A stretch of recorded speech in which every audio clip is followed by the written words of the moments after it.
Hey, everybody, welcome to What's Next Beyond Service. This is episode number 21. And episode 21, we have Elana Duffy. She is an Army veteran. I am very excited to talk to her today because of the things that she has done, not only up to service, but her post-service time, helping veterans in their transition. And for those of you that watch this show, you know that that's what this is all about. This is about having folks who served come in here and share their stories of transition, and then talk to all the things that they're doing now, whether it's their career, whether it's their volunteer work, things that are of service to our communities and to folks who have served.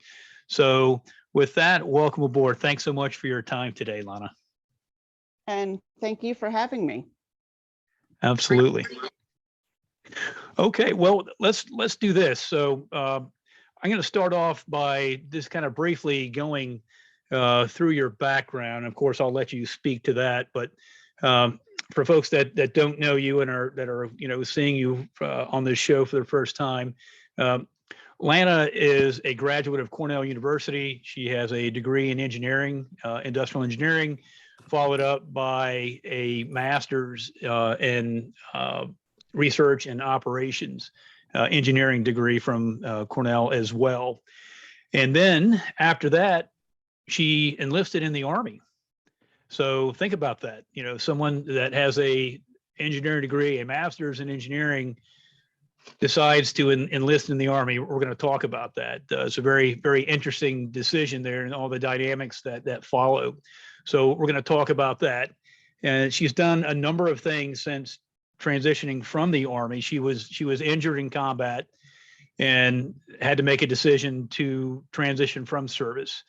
But she's done a number of things since then, and she is currently the CEO and founder of Pathways Labs, Inc.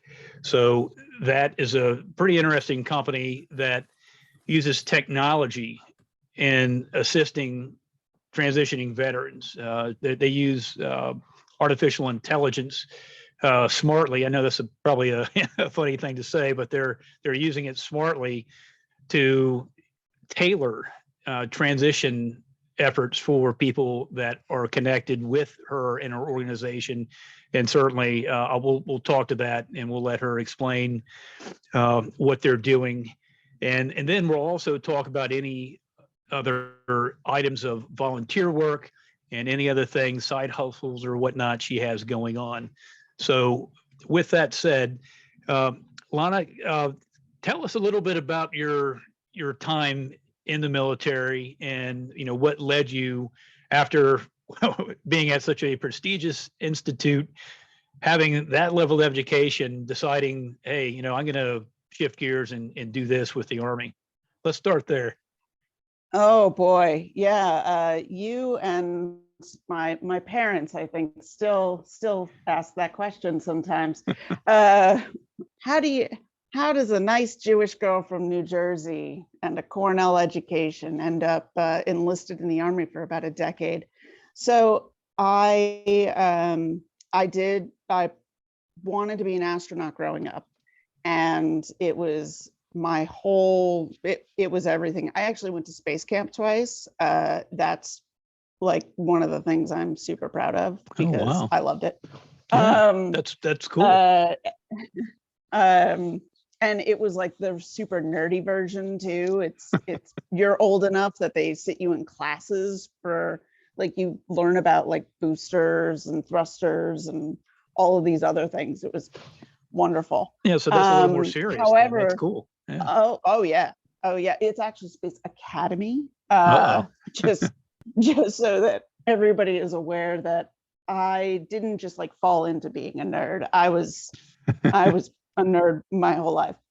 So I decided not to do a service academy and then when it was mostly a decision of why feel like I'm in basic training or boot camp for 4 years when I could just go for 9 weeks. So if I'm going to do the military thing, I would rather do it after college. And so I got accepted to Cornell. I actually had a mentor at NASA who was like, oh wait, I'm sorry, what's your eyesight? Yeah, you're not getting on a space shuttle anytime soon. Man. Shifted over, ultimately ended up in operations research, industrial engineering. It's ergonomics, it's logic, it's data mining and data manipulation. And so let me ask you a quick, let me interrupt here and ask you a quick question here, because I think this is important. It probably will talk to who you are too a bit. So he tells you what you just said, your eyesight's going to be a limiting factor for what you want to do. What does that do to you at that moment? Oh, I was devastated. I actually, my grades plummeted. I felt like it was the first time that I think I ever really acknowledged that I was not going to be able to do that I was not going to be able to do something, Right. especially because I'd wanted to do it for so long. And it actually, I almost think that it kind of prepped me for when I was ultimately medically boarded from the Army, because I was basically told, hey, you got to go home. When I had said, I'm going to do this as my career, shortly thereafter, they were like, actually, you're probably not. So I actually, I floated around majors. I really did go through a version of transition at that point. I switched. I was a mechanical and aerospace engineering major at the time. I switched. I floated majors. I looked at everything else, kind of like when we get out of the military and we start looking at like, oh, do I want to try this nonprofit or service, or do I want to do this with my life next? Right. Well, and engineering isn't something that you easily kind of float in and out of as well. I know from experience. I share with you, my wife is a mechanical engineer, and we met when she had just graduated. We went to the same university. I was still in school, and I had switched to engineering, and going through all of the, all the hard stuff that you do the first couple of years to just kind of get to the point where you realize, hey, I can do this, or I don't want to do this. And I was going to have to wait to get into the engineering school after all I had gone through. And so I just said, you know what, I'm just going to go back to business just so I can graduate, and sometimes I wish I would have stayed the course, but I remember those courses and how difficult they are. And that's a huge decision to make and what you ultimately do there. So. Yeah. Well, I mean, I stayed in the engineering school at least. Cornell has some options that you can do. I was at least young enough that I wouldn't have had to have taken a whole mess of other courses, but I could at least use the distribution, like the core classes. Right. So, 3 semesters of physics wasn't going to go to waste. So I ended up actually, because I floated majors so much, I ended up graduating early with the bachelor's. And so I got my bachelor's and my master's within 4 years. Wow. Again, this was purely a decision of logic and the fact that I'm a huge nerd. So like, I was like, oh, I'm going to take a whole bunch of classes. And so I end up but so I ended up having so many credits that I could graduate early, got my master's. It was a logical decision also in the fact that my parents had said, we will support you through 4 years of college, whether or not you graduate. So I could game that master's degree out of them too. Wow. Because they thought they were off the hook. And and I was like, oh, wait. You said 4 years, not degree, like not bachelor's degree. Right. And then I got a job with a major construction engineering firm. I was doing both civil and industrial engineering with them. And I'm looking around the room and I was like, I don't even see a window from my desk. I'm just see like blueprints and like calculating how much a building is going to cost to throw up there if through linear feet of drywall. Right. And I was like, this is probably one of the furthest cries from being an astronaut that I can get. And I walked into my boss's office and said, you know what? I think I'm going to join the Army. And then I actually went home, and my boyfriend at the time, both of his brothers had joined the Marine Corps 2 years That should have been a sign right there. I know, right? As a Marine, I can, make a joke like that, right? I know, Semper Fi, blah, blah, blah, blah. So, but he, so he ends up, and I was like, hey, I think I'm gonna talk to a reserve recruiter or something like that, because it's a recession. I probably shouldn't get rid of my job. And he was like, oh, well, I was thinking about going active duty. And I was like, well, you're not going to have all the fun. So and this was 2003, job. Is that right? Around the 2003, 2002. Yeah. Yeah. So you're not going to have all the fun. I quit my job and enlisted because first of all, the Army, when you enlist, they let you pick your job, as opposed to most of the other branches where you might be able to pick like a grouping or a category, but you can't necessarily pick your exact position.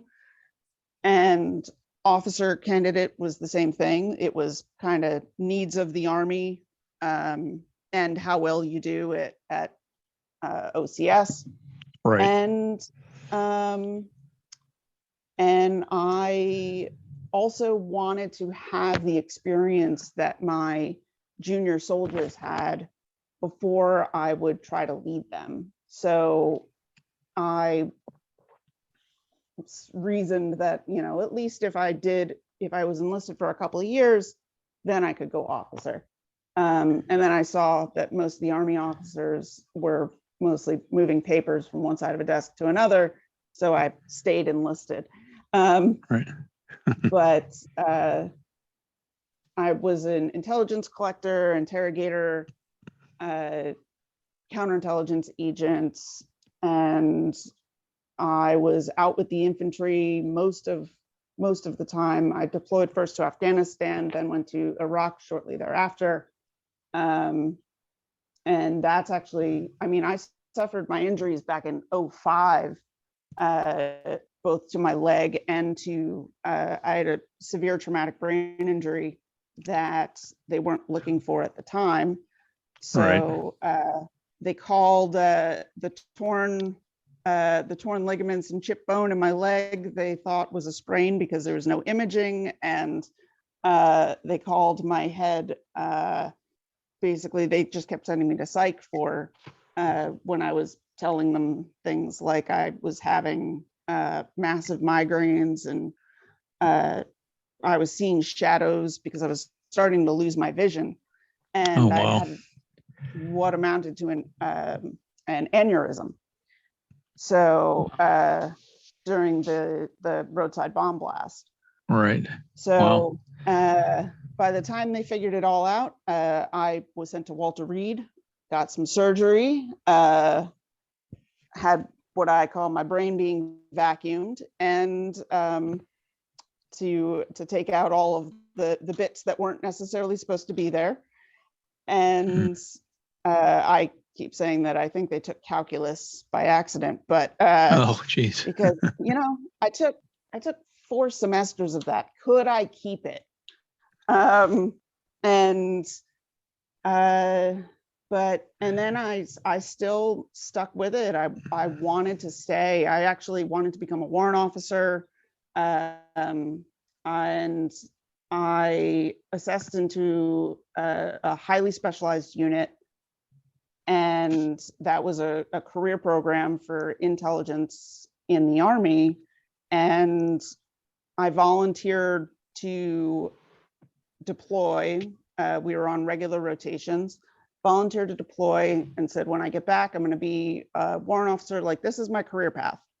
And walked into a doctor's office, one of the multitude of doctors that I had, because after that whole brain surgery, they were kind of clued in that there was something going on. And he was like, oh, what are you still doing here? Because we were supposed to medically board you like a couple years ago when you had that, when you had the surgery. And I was like, I don't know, man. Nobody told me to go home, so I'm here. So here I am. And I was like, what if I just back out of the room nice and slow? And we pretend like this whole thing never happened. He was like, yeah, no, that's, I actually made him show me in the regulation where it said that I needed to be boarded. So ultimately I did get medically retired. I had, in addition to lasting permanent effects of the brain injury, I've also since then ended up with enough nerve damage and other issues that the leg that I had injured about 2 weeks before the roadside bomb got my leg was amputated, because there was nothing that they could do at that point to, and now I've got a cat yelling at me, so you may pick that up. No, that's perfectly fine. Yeah. Love animals.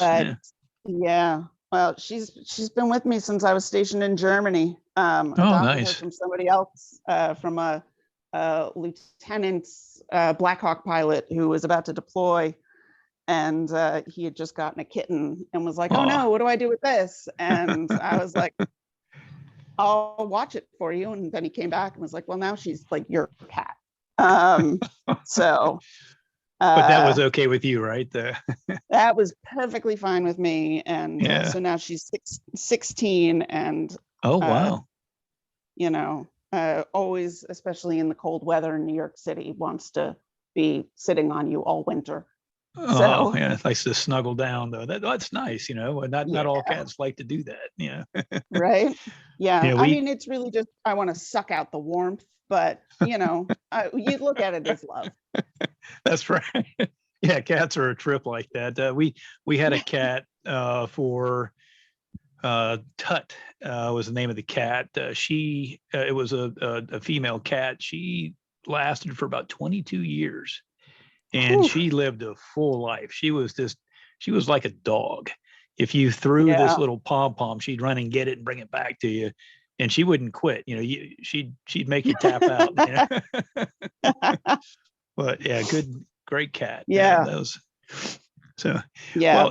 Well, so you were saying that you had just had you had just gone through a procedure with your leg, and so when I was getting out of the service, I really had no idea what I was going to do. I was applying to the various 3-letter agencies, and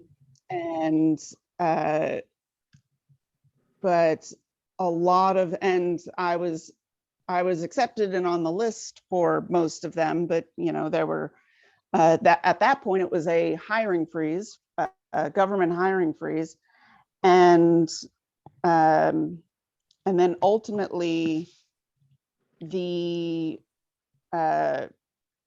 some of the agencies would finally get to the point where they're because they all have access to the federal record, and they're like, oh wait, like you were medically boarded for this side effect of the brain injury, or you have some trouble running, because at that point I still had 2 legs. But so it was, even I was on the accepted list for maybe 3 or 4, but a bunch of them were starting to say like, oh well, no, or this is going to be a lot harder, or you're not going to get like you're probably not going to be an agent for very long before you would be moved to desk duty or something. Right. So ultimately I was, and this like, was well, what, 2013 timeframe? Ish, 12, 13? Yeah. Well, about well, I was formally retired in 2012. And so about 2000, like most of 2013, I moved back to New York City, near where I'd grown up. And I was floating. I had no clue. I was applying for jobs as like an office manager and being told like, you have a master's in engineering, and then 10 years, I'd gotten out as an E7, as a sergeant first class.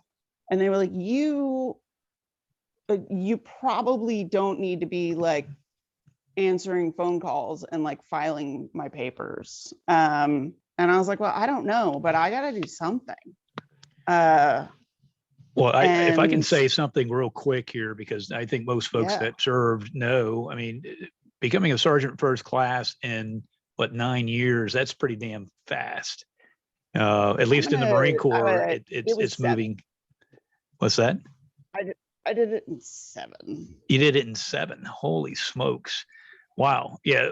So that right there, says a lot about who you are, right? Because this doesn't happen. I know, in the Marine Corps, you're in double digits for the most part before you pick up E7, and probably that way I would imagine for the Army too. So that's very significant, which, I mean, it's certainly not a surprise, but again, having a title and making things happen are 2 different things, and you were doing both, obviously. So yeah, that's pretty incredible. Once I learned how to shut my mouth as a junior enlisted, I got promoted quickly.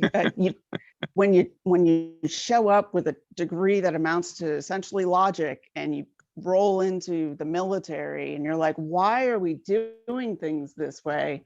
And their answer is, because we've always done it this way. Well, this is the dumb way, sir. That's right. It just doesn't go over throw well. That qualifier on the end there. Yeah. Oh, right, sir, this is dumb.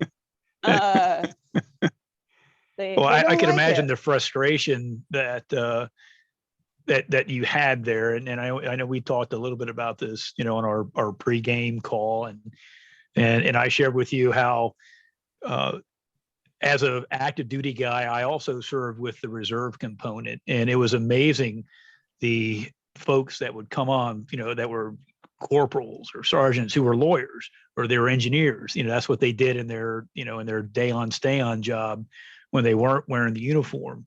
And man, they came with, some of these guys were, and gals were, I guess, were intimidating. They were so intelligent, but the smart folks would realize this is an asset. We need to, in the right way, exploit their intelligence and use them to the utmost so that we can, meet mission and exceed mission and all those things that you want to do but, and bring them into the fold, right? You need to have everyone's input.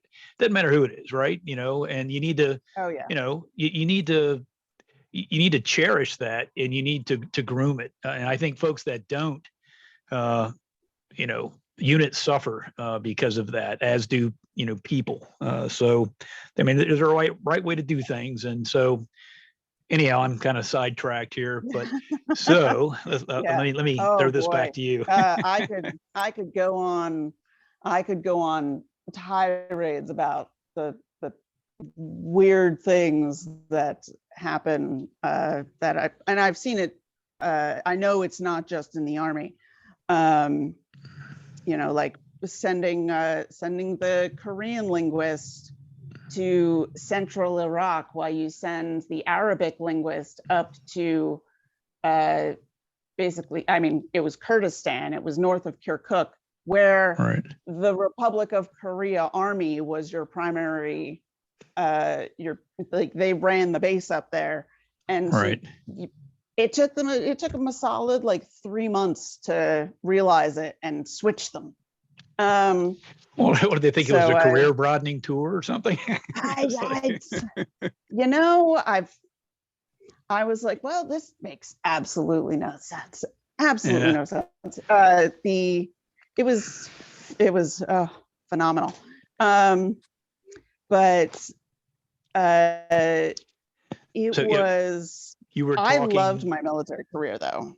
I loved it. Yes. I loved the intel piece, the psychology that comes with being an interrogator and investigator, and I loved the analytical part that comes from any ground operator. There's obviously the intel analysts are a necessary part of what we do, but we also have to do our own analysis on the ground, and so it was putting puzzles together. It was logic. It was a lot of the things that I liked about engineering, but with this psychology component.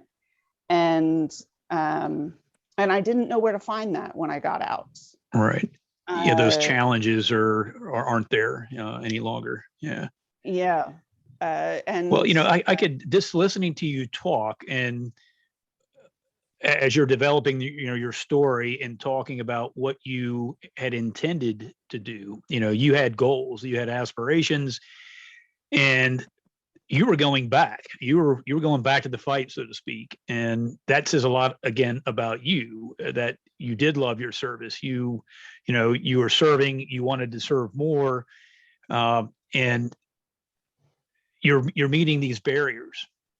There's a difference between establishing your own barriers and then having barriers, come up for whatever reason that you're trying to negotiate, but then can't.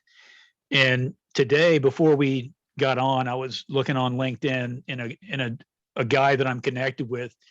He was a Marine officer. He was injured, and he was paralyzed, from the chest down. He got a bullet to his spine, and he was an academy graduate. Derek Herrera is his name. This guy, if he wouldn't have been injured, I honestly think that he'd be wearing stars. I believe that with all my heart and soul, because of who he is. And his life shifted. And so today, and without talking all about Derek, but I did interview Derek. It was a very, very good interview. Today he posted, he's in his garage, and he has this adaptability suit that helps him stand and walk.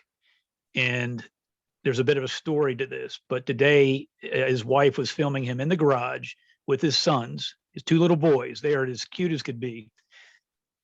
And he stands up, and they were like, "Oh, Daddy, you're so tall," was what one said.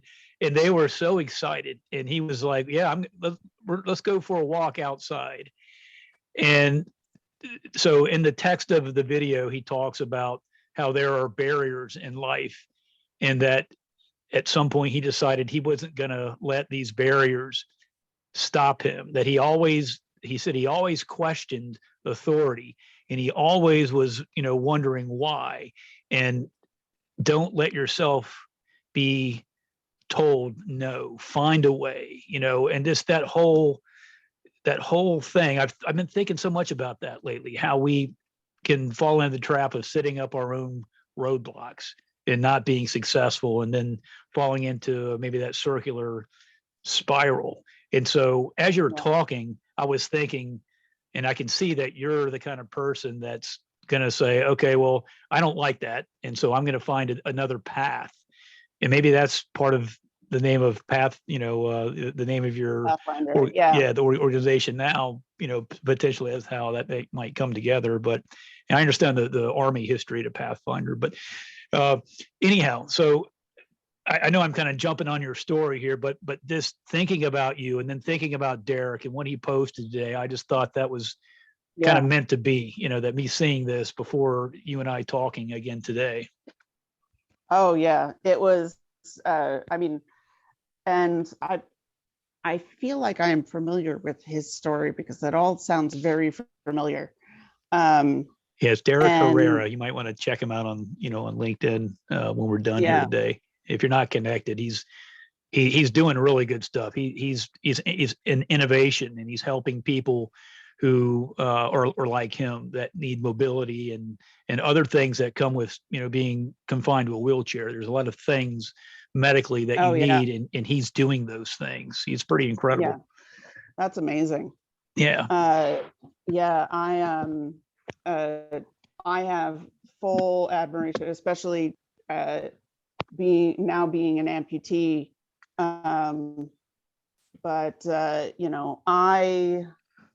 Oh boy. And I mean, I actually did not get, I didn't get my leg amputated until 2019. So it was 14 years after the injuries. Right. And because at that point I was like, look, it is so painful that it's frustrating. Like, I had just torn 3 ligaments trying to throw a banana peel overboard on a boat. Like, I got to do something about this. And I just wasn't satisfied when some of the surgeons were like, well, we could do like basically surgery now and then surgery again in like 2 years to do that, to fix this, and then, but it's never going to fix like this type of pain, and it's never going to fix this. And then finally one of the surgeons was like, hey, like, nothing will ever you will be in pain for the rest of your life. Or you could amputate. And I was like, you know what, tell me more, because I'm tired of this. Right. And that's kind of how I do things. Like, when I want to try something, I will try it. If I want to, I will find a way to make things happen that I really feel need to happen. And I'm a rock climber. I've been rock climbing since I was like 14. And again, my poor parents, I don't even think they know some of the things that I would do when I was like a teenager. And I'd be like, oh, and I would like free climb like a waterfall. It was not a good idea. The fact that I survived. Isn't that amazing, the things that our parents don't know that we were somehow able to get through? Right? Oh yeah. I fell off my garage roof and broke my nose on my sister's hamster's gravestone that I had made, that I happened to fall into our little pet cemetery in the backyard. Oh my gosh. Yeah. Broke my nose on her hamster's gravestone. That thing still got me from the grave. So I suppose they weren't super surprised when I was like, I'm going to join the Army, because they were like, yeah, this kid, I mean, climb trees in dresses, fall off the roof, get kicked in the face at a punk show, like that sort of thing. You had a date with destiny there. Yeah. Yeah. But then when I got out, I was like, well, now what? I'm living in New York City. My savings is only going to last me so long. It ain't a cheap imagine place to that. be. Right. So, and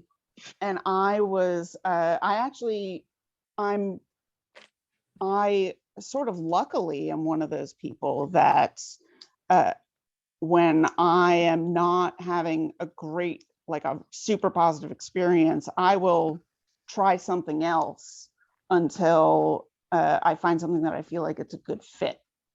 But I was volunteering for some organizations. I ended up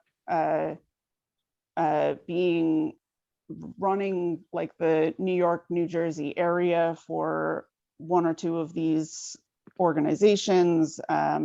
Volunteering, I was with some of the disaster response stuff and some of the community building and fitness. And so I was finding, when I showed up in New York, there was almost no way to figure out where veteran things are. And there's a ton here.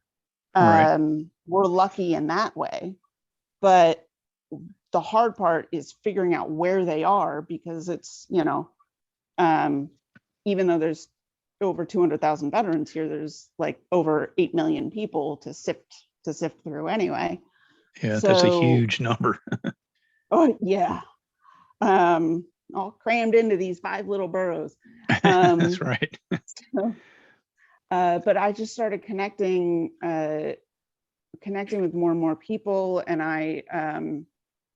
and the more I was running into people, the more I was finding, hey, I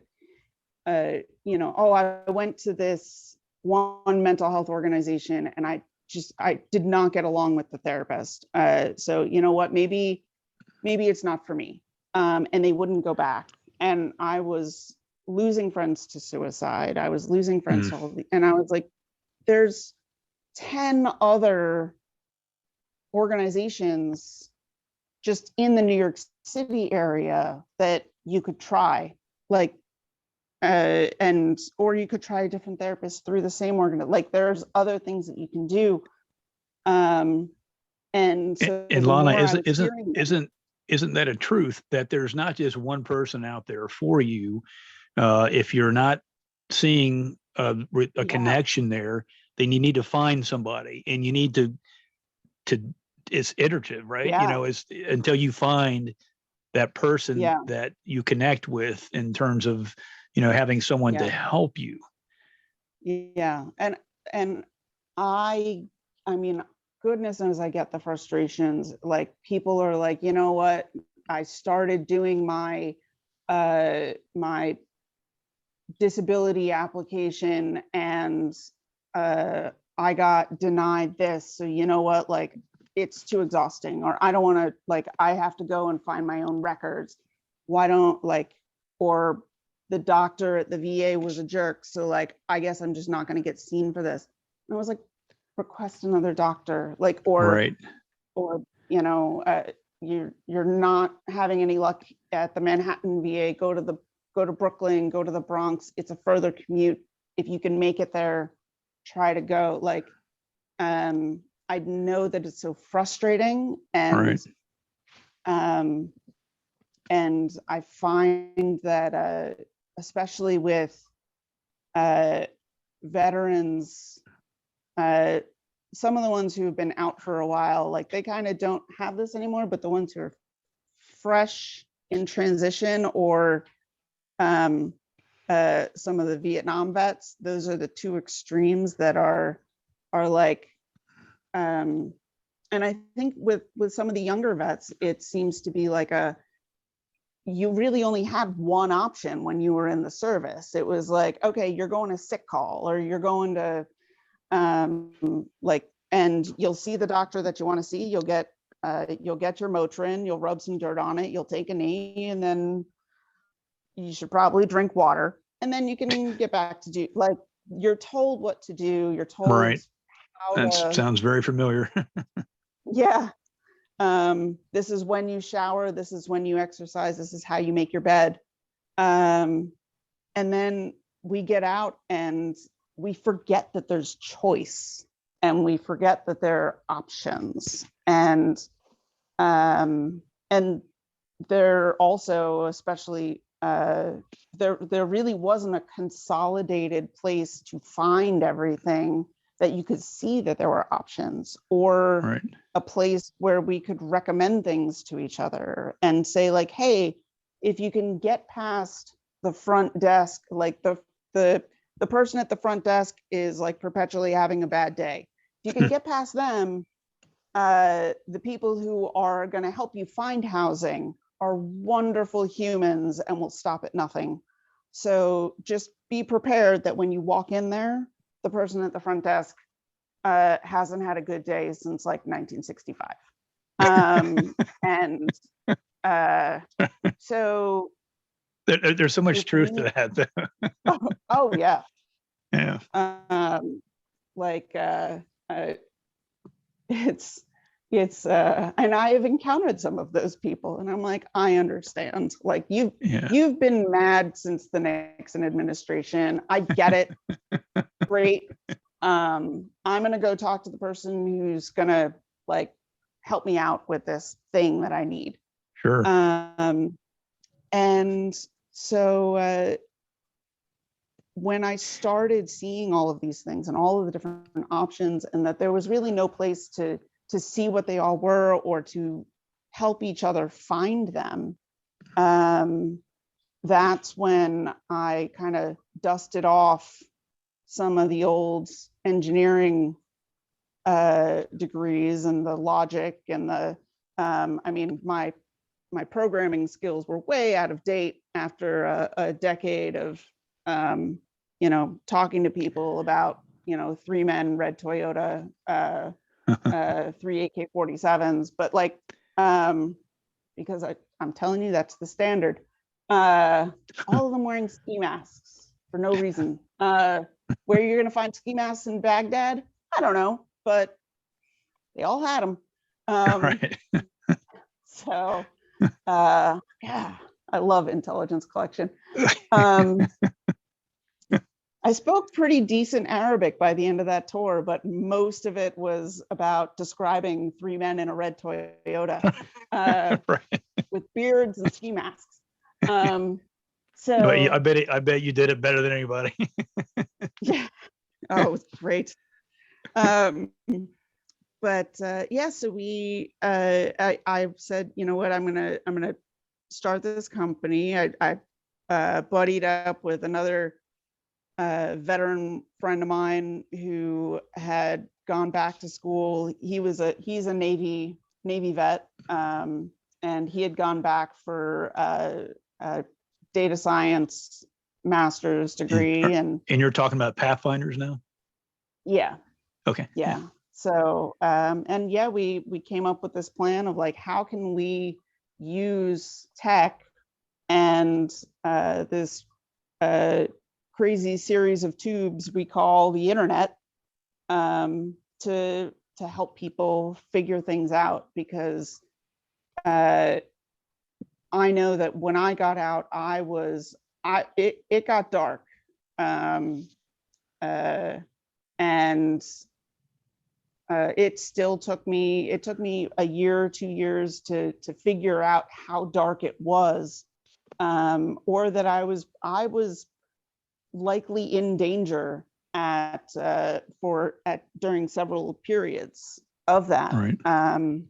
And if I had not had a friend of mine who was like, hey, you should try, I know that, because when they were trying to figure out my brain injury and they were sending me to psych, I mean, I saw some of the world's most questionable psychologists. Yeah. I got stories, but yeah, I bet, and I've heard from yeah. other folks too, along that same line that yeah, I Yeah. understand. Yeah. And I'd gone so long having to hide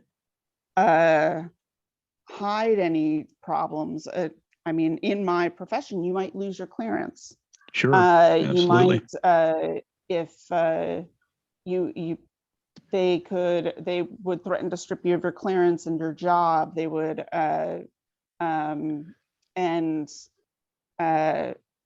so you tell an interrogator who wants to stay on the ground or wants to deploy again, hey, you're got to go see psych.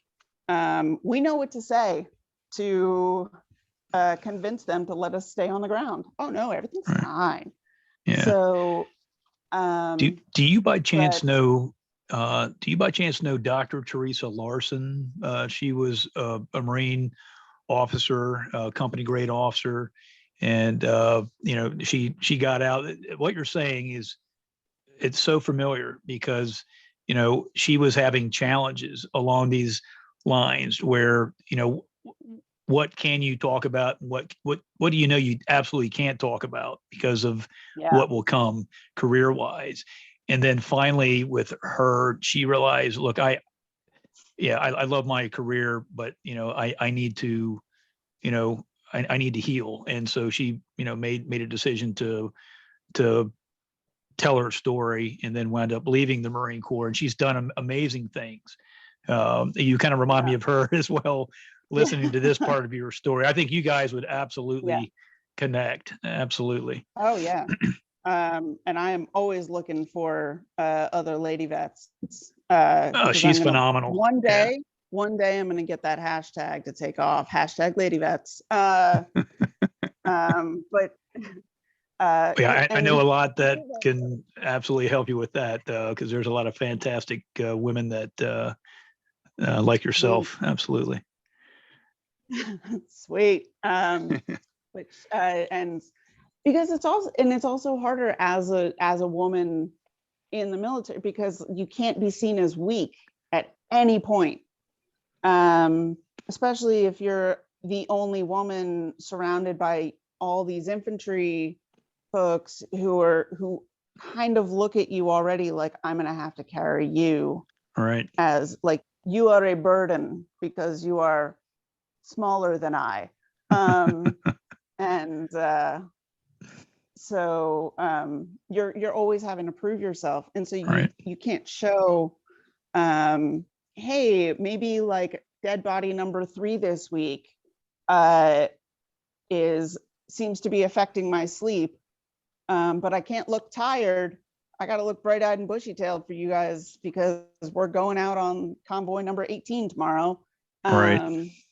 So it's tough. And then when I got out, I still held on to that.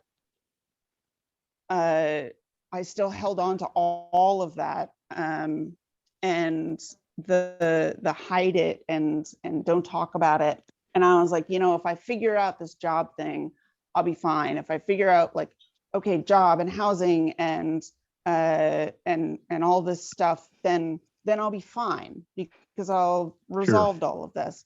Right. And I mean, I don't know if I would be here today if I hadn't come across another vet who I'd become friends with through volunteering with veteran organizations. He was like, hey, you should talk to these guys. They're great. And they do like cognitive behavioral therapy. So like there's like an end game, there's a purpose. And I was like, cool, that I can get behind.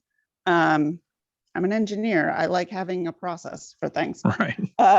Absolutely. So, and there's so many different options. So that was when I was like, hey, we can use artificial intelligence to help people find this stuff. We can use it to tell the organizations how they can be better and they can have more of an impact. And so that's and that was why I started Pathfinder, which has a loose connection to the Army Pathfinders. It's more the fact that, you know, sure, I'm Army. Yeah, well, the namesake. Yeah. Yeah. Well, you know, But also, Lana, you know, find your path. something, you know, absolutely, and something I want to kind of go back to here a bit, and hearing you, you know, talk about a point to where somebody made a difference in your life, and that was, you said, a friend, another veteran, right? That wound up telling you things that you needed to hear that were actionable, that kind of shifted you from, you know, the path, for lack of a better word, that you were on, that was not a good path. And how often do, you know, we hear that that is so necessary, that we need to reach out to our brothers and our sisters, and be there for them and check on them, you know, do those buddy checks. I mean, it's for a reason, right? Because most folks hide what's happening because they're ashamed or they're scared. They understand implications with, you know, coming clean, especially with mental health, you know, and even, you know, with physical issues with that can limit you in progression, whether it's in the military or, and so not everybody is made of the same, right? We all have different constitutions, and some folks, you know, some folks will run their head against the wall 27,000 times and they'll keep doing it, expecting that things are going to be different. Other folks, maybe there's something that's, because things aren't quite right, they may choose other options that are permanent. And, you know, that's where things get so scary, because it happens, you know, we're seeing it happen every day. And thank God there was somebody that was in a place that you connected with, and what they said resonated with you, and it helped you. And, you know, God bless you for turning that around and doing what you're doing now in helping others. You know, that says, again, a lot about you as an individual, because you could have just taken it and just ran and said, hey, thanks so much, and then gone off and done whatever. But it sounds like, you know, that absolutely had an impact, in that you wanted to turn around and provide, you know, a path or paths, plural, to folks that are needing this, because transition is difficult. Some folks pull off transition swimmingly, or at least it looks that way, right? But others run into problems, and there are so many different things that happen to you when you're transitioning from service, whether you know, did a tour or whether you did 30 years. It's not going to really probably turn out the way that you're thinking it's going to turn out, you know, when your mind is spinning about, you know, what is this venture going to look like? I have met thousands of veterans since I got out, and I don't think I have ever run into someone who it all went according to plan. I mean, it's the military saying of, the plan lasts until first contact. That's right. So enemy has a vote. Yeah. And then forget to duck once, and here you go. I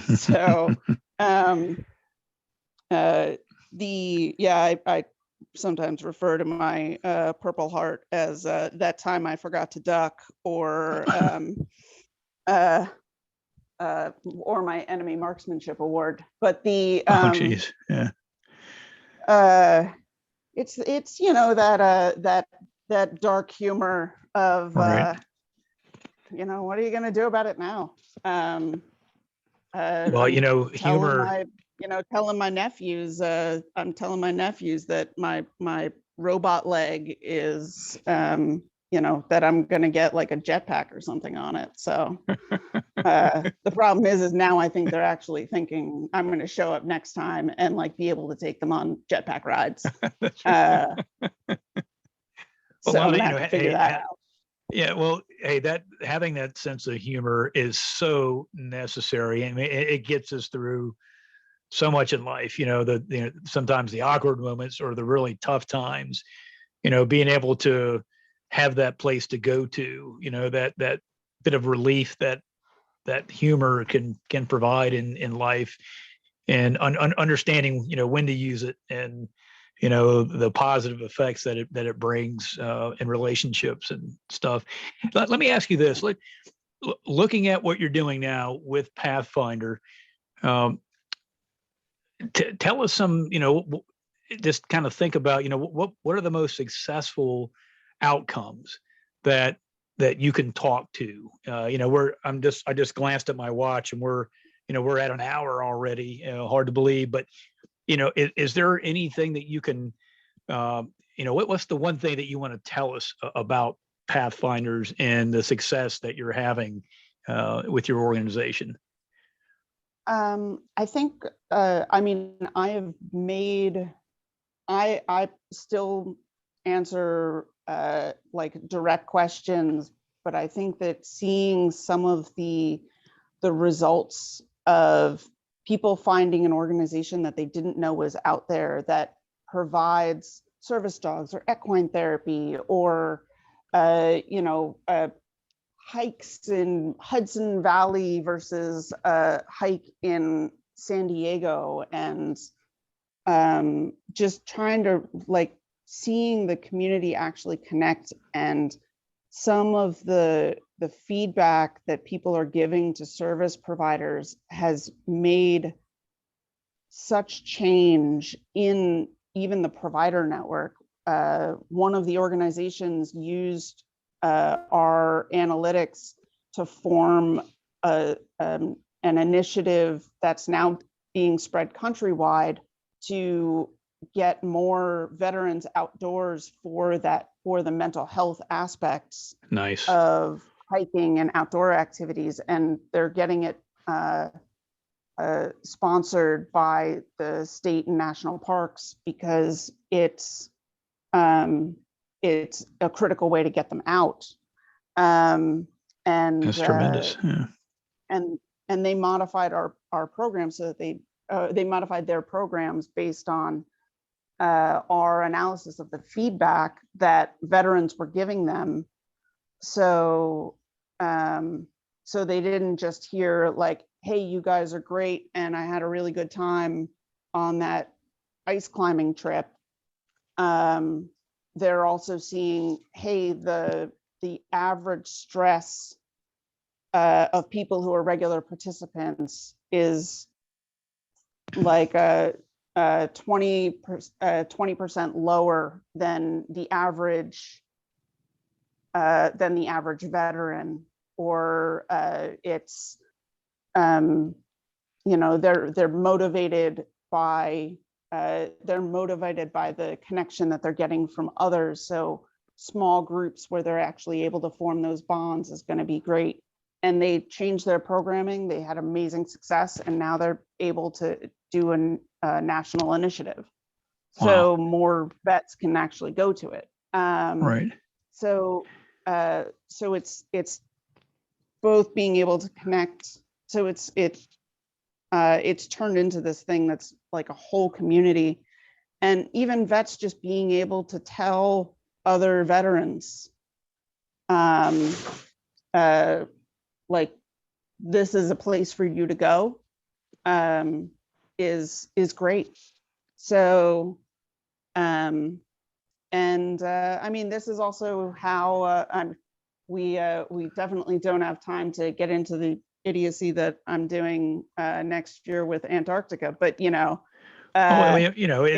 up to you. If you want to spend a little more time, talking about that, that's absolutely fine. That is your call. Oh man. Oh, I end up I am going with several veterans on a trek to the South Pole next year. And I will actually be the first, because I have osseo integration, which is that they implanted a metal pole through my lower leg that I attach my prosthetic to. Mm-hmm. And it is not a common procedure as it is. And so I will be the first osseo integration amputee to make this trek to the South Pole. Wow. and it's on cross country skis, and I do not know how to cross country ski. So, So you got some training coming your way, right? I got some, yeah, I got some training. And also, like, it's cold in New York and I'm already complaining about it. And it's like -40 wind chill in Antarctica. And I have I have future life regrets right now. Like, I'm like, oh, this is gonna be awful.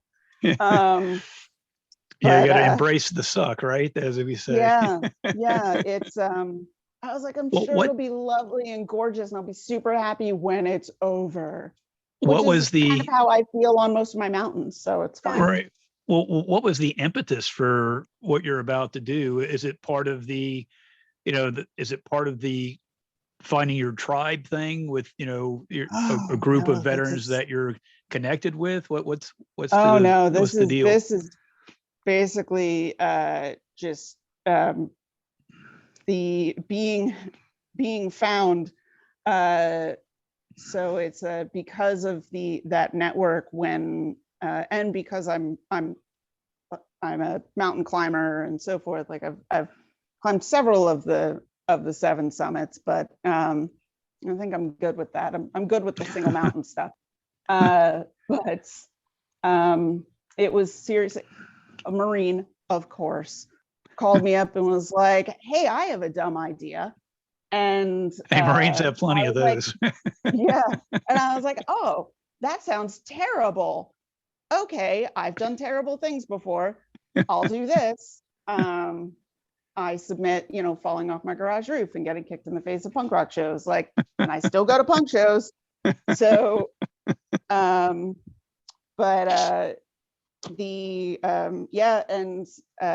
so I don't really know most of the other people that are going, but it's going to be it'll be quite an experience. Absolutely. What a challenge. That's incredible. That environment is unforgiving, obviously. And wow. Yeah, that's exciting. That's but you've got some work ahead of you there, obviously, learning how to cross country ski. That'll be something that's cross country skiing. I mean, it looks easy, but there's obviously a technique to that. I grew up skiing. I had never cross country skied until I went to in the Marine Corps, the cold weather training program up in Bridgeport, and where you learn to cross country ski. It helped that I had skied before, but it's different. Yeah, absolutely. Yeah. And combine the fact that I have a metal leg and a brain injury that also means that my balance is terrible. It's gonna be a hoot. I was like, I hope we get every single one of the times that I just like randomly fall over, we getting all that on camera. That's right. Yeah. You have to come back and share it with us. And now, when is this again? Next? It is. We fly down at the end of December 2022. So it's their summer. That means that it's like the wind chill is like -40 instead of like -70. So it's a little balmy. So cold, the penguins don't want to go. Yeah. The penguins don't even go down there. Like, why? Yeah. But it'll be a fascinating experience. One that I'm grateful to attempt. The trek itself is, I think, we said we're going to try to do it in like 8 to 10 days. Oh wow! Because you kind of got to just in that type of environment, you have to take your time. Sure. Because it's, I think it's 60 nautical miles, but it ends up being something like 70 miles on land or something like that. So that's actually pretty intense. That's wow. Yeah. Well, God bless you with that. That's but, again, future life regrets. Isn't life the way it is when it comes to the things you go through? You could be going through the worst hell and then you get to the other side of it, and you see that light, and then you move forward, and then you go back and you think through what you've just come through, and sometimes you find humor in it, even though it might be a dark humor, or you'll realize that, wow, look what I can do. Yeah. I can survive. And, yeah, it's amazing when we look back at challenges in our life. the first big mountain I did was actually Kilimanjaro, and I did it. I started planning it while I was still in Iraq, because I felt as though we weren't making enough of a difference in Iraq, and I was almost feeling like I felt very cog in a machine at parts of it. Mm-hmm. And like, sure, I'm affecting one person, two people, three people, a village, whatever. Trying,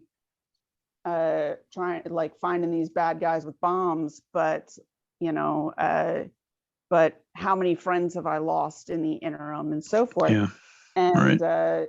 I was talking to a friend, and I was like, I want to climb a mountain, like, to do this. And so we took our post-deployment leave and climbed Kilimanjaro, and it was amazing, not just for it. I actually recommend that mountain to absolutely anybody who can find the means to do it. Right. But it was a great reminder of, like, okay, there's still this, Yes. and I can still do this. And if I push myself, I can still do this. And that was super, super rewarding. And every time I have been miserable at some point on every mountain that I've climbed, Right. but it's always worth it at the end to be able to say, like, okay, no, I did this. And so now I'm able to see something that so few people get to see, or do something that so few people get to do. And that's I think that we need to keep those experiences in mind to kind of keep us going, that, like, you're still going to be able to do things. You can't just focus on the 4 years or the 20 years that you did in service, because those years are now behind us. So right. That is so important. What are the new goals? What are you going to do for the next 40? So and that's another part of why we're doing what we're doing, and why we're looking at partnerships with the services to be able to start getting things like Pathfinder, making recommendations, and getting people connected to the community as early as possible, to maybe make transition a little less hard. Absolutely. So, yeah, that's huge. I mean, what you just said absolutely is true, and it matters. And you talking about this whole outdoor connection, we have surrendered so much to these things that are in our hands all the time, that we're necks are, we're looking down, whether it's that or the computer or whatever. Yeah, there's entertainment value. There's obviously, value to technology if it's used appropriately. But we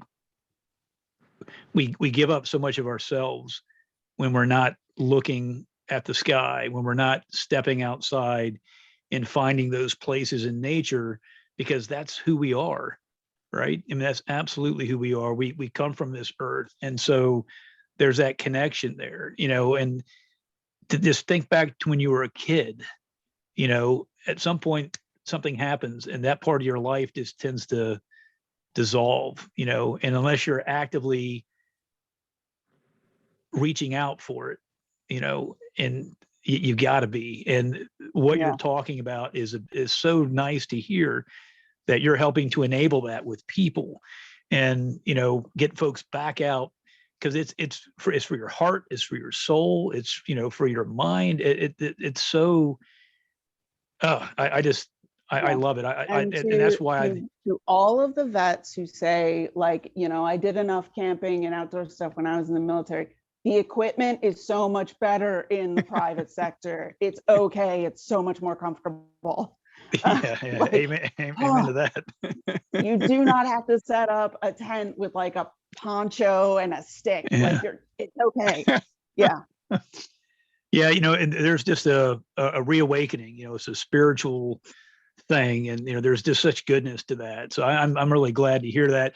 So, Lana, how can people connect with you? What's the best way that, you know, folks that will hear this later that, you know, want to connect with you, or maybe like you said, there's a company out there that there could be some goodness on, you know, connecting with. How can folks do that? Yeah.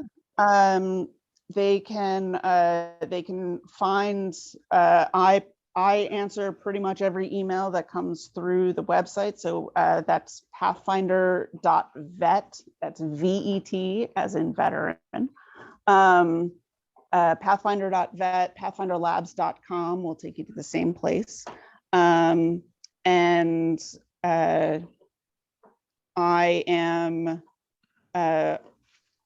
Elana Duffy on the various social medias and so forth. And yeah, I am always looking to hear people's ideas and hear about new organizations, especially in an area that I don't live in, like what's going on in Tulsa. I don't know, so I need someone from Tulsa to tell me. You know, I'm glad you said that, because that's actually, you know, a question that I did have that I neglected to ask is, you know, the nature of what you're doing, regional, is it national? You know, where does that plug in? It is national. We have every VA listed, every Fisher House, every, there are a couple of things, like every school, university program that supports veterans and military. And then we have a large number of organizations, but there are some 40,000 nonprofits. And then there are company internal support, like employee support groups that we list. So, I mean, there are around 1 million different services between government, private, nonprofit services out there. And we have several thousand. So we are always looking to what else can we list? Who else can we connect with? What organizations should we reach out to? And to make sure that they're listed and that people can give feedback so that other military and veterans and family members know what to look for. Right. Yeah, it's a lot of work. I strongly do not recommend that people go out and start a business. This is coming from somebody who has an MBA and started a company. That's how I know. Yeah. Learn from my errors. But don't fall off your roof. Don't start a company unless it's unavoidable. But it's worth the stress. Most days it is worth the stress. The people that we are able to help through this make it worth it. And yeah, in the end, that's absolutely the calling. And when you see the impact that it has on the lives of people, and I mean, I always say, you know, when the things that I've done since I've left the military, trying to help veterans and you know, people in general. For me, it's always, if it helps one person, you know what, then that's what was meant, and that person, you know, receive that help, and hopefully it's going to make a difference in their lives. And I squarely believe that's for me, that's what it's all about. You know, I could have done many things post service, and I have, but I've kind of come back to wanting to help folks, veterans in particular. You kind of have a connection there with fellow, guys and gals that served, and you care for those folks. And it's good to see that you are that kind of person too, that you're, helping folks. That's tremendous. So Lana, if I could, if you have a little bit of time left, I want to check in with Sarah here and give her a chance to, say what might be on her mind. And then also, if you have the time for it, we'll see if there are any questions that folks that are still on may have, or any comments that they may have about our conversation here today. Sarah, what you got? Oh, Elana, I really enjoyed this. You are such an intriguing person. I'm just like, oh my gosh, she was this, and then she did that, and she's so I'm fascinated. I'm just curious about how your leg feels now. Do you have any issues with what do they call it, the phantom pain or anything like that? I do not. I have almost no phantom pains. Like every now and then I'll get like a little twinge.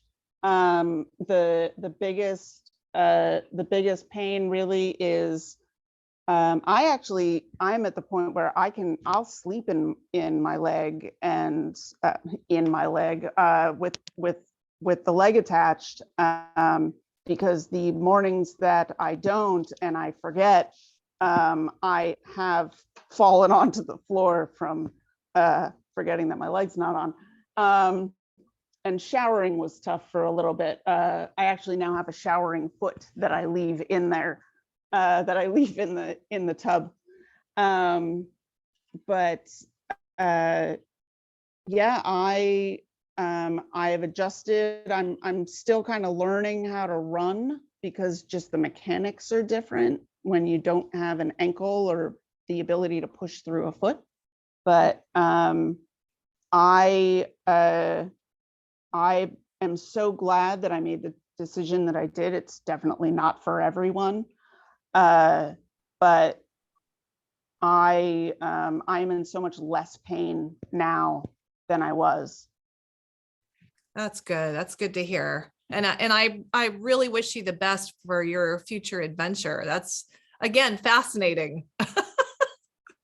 That's, you're second to space, right? If you can't go to space, you're gonna, do that. Go to the South Pole. Yeah. They're both great. cold. Good for you. That's all I have. Oh, cool. I want to open it to others. Sure. Yeah. What do we got going, guys? I know you guys got to have a couple questions.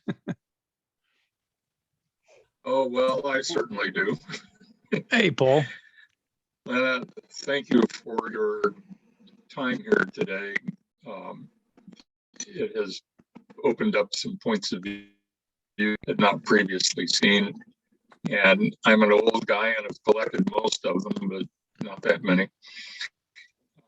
My question for you is this: have you, by any chance, connected with any of the service organizations like the VFW or the DAV or the American Legion, and those kinds of organizations, and of obtaining support and distribution of information that you have for those veterans?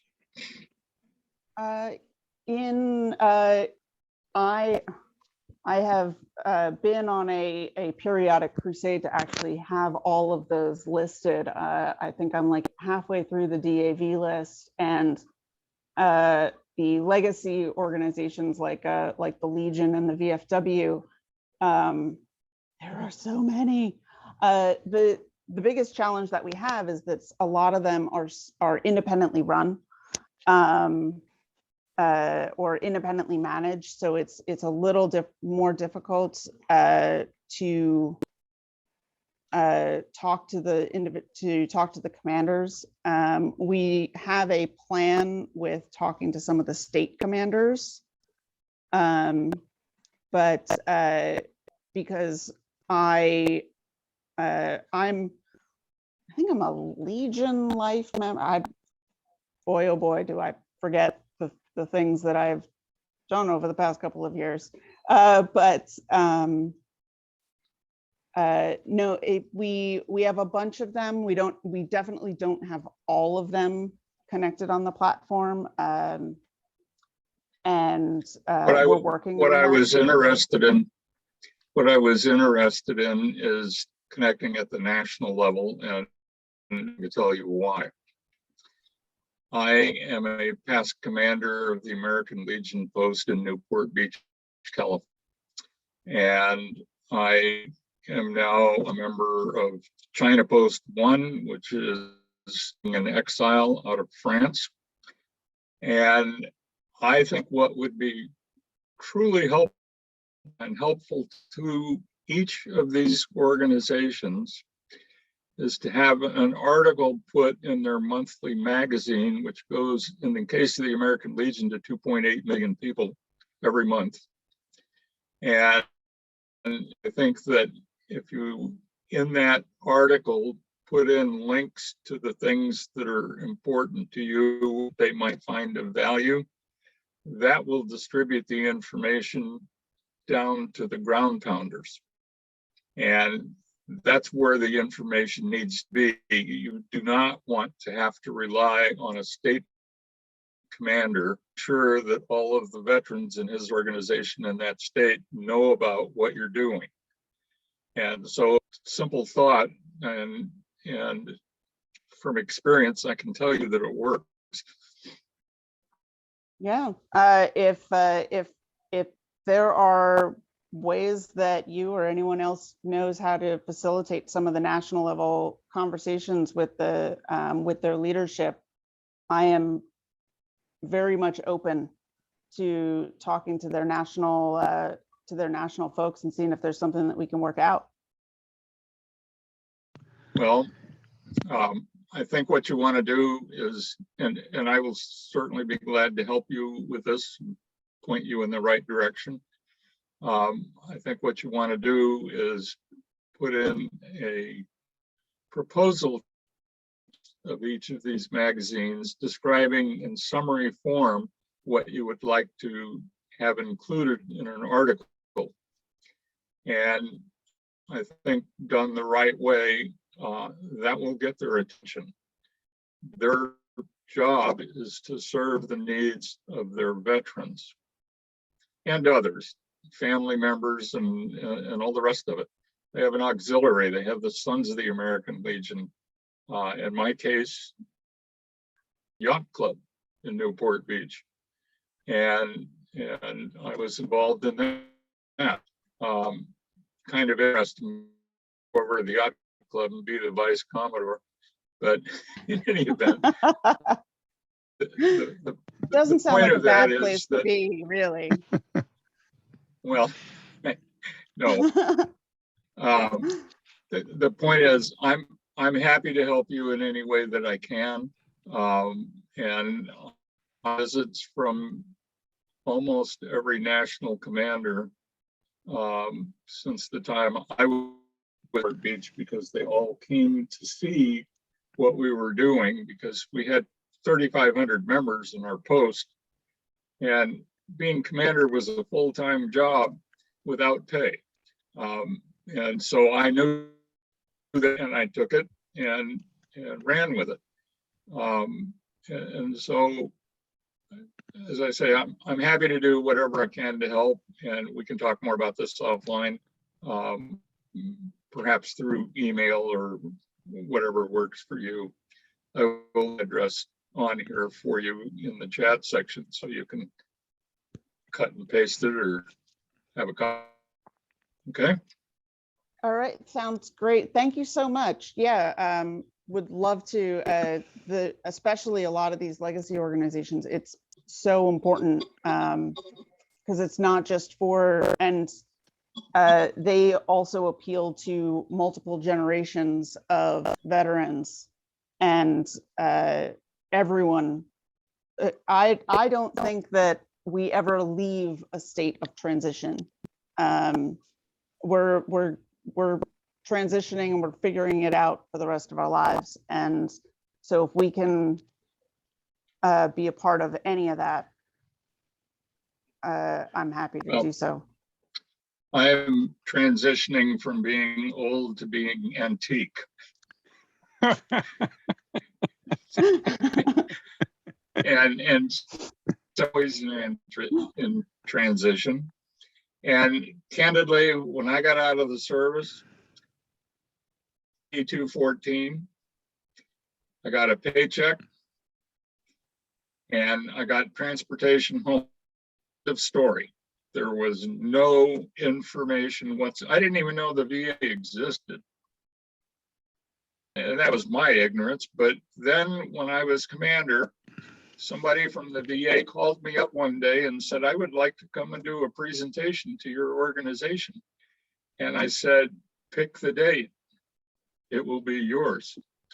Because I felt that that was so important. And it turned out that the previous commander for 3 terms had refused to allow this person to come. And I have no idea why, and I never asked, but he came, 78 people signed up in one evening for VA benefits for healthcare.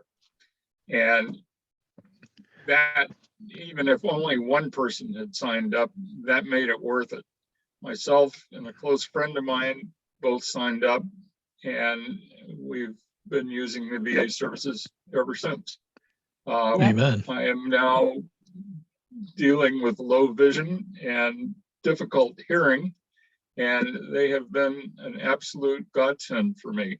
And other people deserve that same quality of care. And you're right about the front desk. And the way I characterize it is that the people who are licensed professionals are a whole different clan of people than those who are sitting there waiting for lunchtime, payday, and vacations. And Yep. You're an interruption to any of that. Yeah. I mean, the VA prosthetics team is actually the ones, they currently have my cross-country ski boots, and they are finding a foot to put in it so that so that it'll be easier for me to make the switch. Like they are all about this. They are way more excited about this trip than I am. But That's awesome. Yeah, because they're not they going. don't have to go. Yeah, they don't have to deal with the cold. They're like, we'll make this so that your leg doesn't feel the cold as much. But yeah, have fun with that. Let us know how it goes. Yeah. Well, Lana, I tell you, but yeah, thank you. Lana, Paul is an amazing man. He really is. He's the power of our story that, Sarah Carell, that's her baby. And, I'm just one of a couple that are, under this umbrella. But Paul is, he is part of all of these people that are coming together. And he has such, obviously his experience is what it is, but he has a heart for people. And he always is value added. And anytime he, decides he wants to, take part in conversations and helping. And I guarantee you, he's going to do everything he can to assist you in what you're doing here for veterans. So, he's a good ad. Absolutely. And Awesome. That being said, talking about the American Legion, there's a gal, Elizabeth Hartman. She was a Marine, and she is now the post commander at 539 in New Bern, North Carolina. She is up and coming. You will fall in love with her. Everyone does. I mean, she's just that kind of person. So I'm going to provide you her information too, so that you guys can connect. I think you guys would do good things together in terms of helping people. So if you're up for that, I'll absolutely send you and her a link or a connection here, DM on LinkedIn. Yeah. So I will not forget to do that. Yeah. And thank you, Paul. Thanks for all you're doing. Yeah.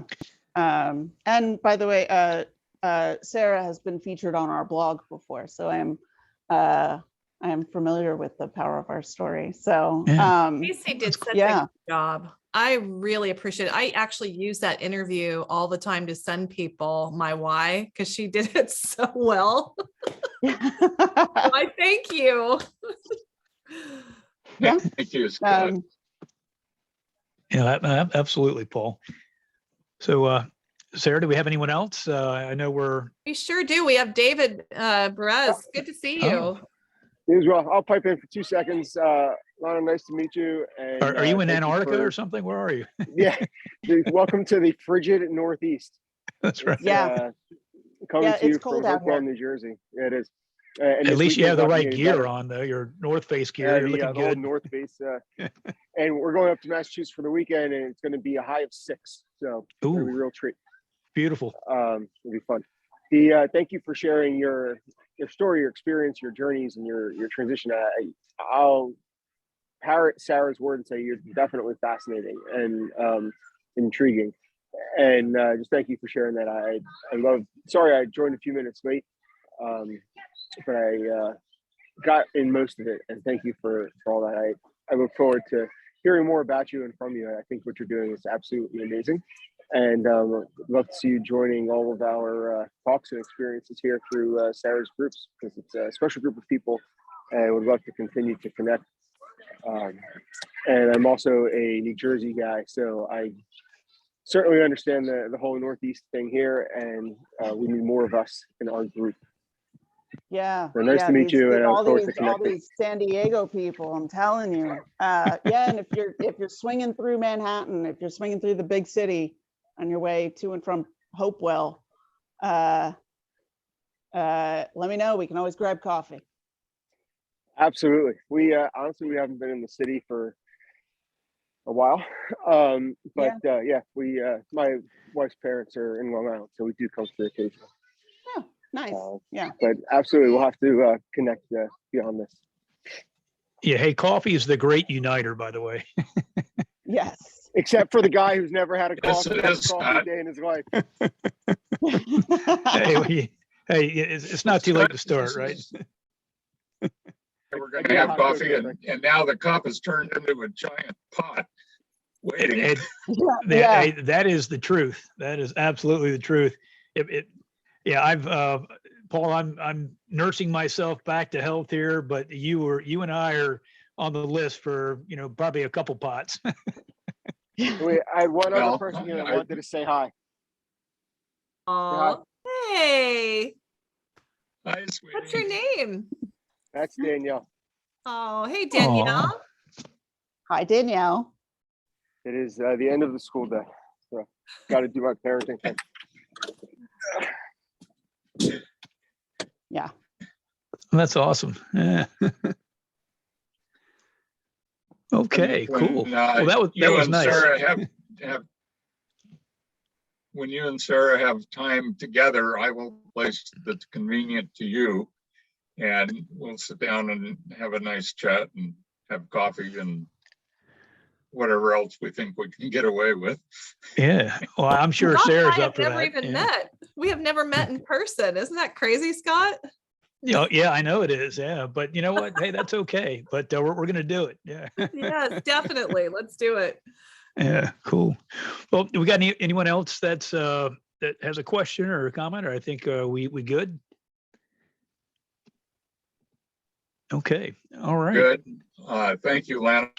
That's been wonderful. Yeah. Thank Very you, much. Elana. Thank you, Scott. And I'm always available. You can find me on the internets all the time. All the time. Except when I'm in Antarctica or like on the side of a random mountain. But otherwise, all the time. Oh, that's great. Well, yeah, thank you for your time today. Thank you for your service to our country. Thank you for continuing to serve and for what you said today, and something that's so important. Yeah, we do finish service at some point, and then, where are we in life, and, what are our goals? How do we attain those? How do we move forward? Thinking about those things and doing, they're so important, and very thankful that there are people like you that are out there to help us. And, it takes a special person to do that. And we're all very thankful for you and for your time today. Have a wonderful weekend. When you come back from Antarctica, you got to come back on, maybe even before then. But I would love to hear that story. So try to keep us in mind on this side. I would Oh, too. boy. Love that. Yeah. Cool. All right. Lana, I shall if you have a survive, signal and down you there, all. Lana, if you have a signal down and you can send some video, we would love to see it, especially Oh, if it yeah. was live. Yeah, I will see what they got, where the penguins don't go. But yeah, thank you guys also for everything you're doing and for getting the word out and for getting people connected and together. And the community is such an important piece of this. So Yes. Yeah.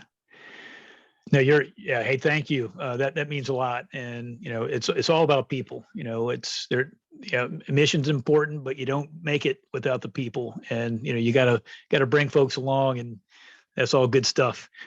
Okay. Well, I'm going to go ahead and end the recording here.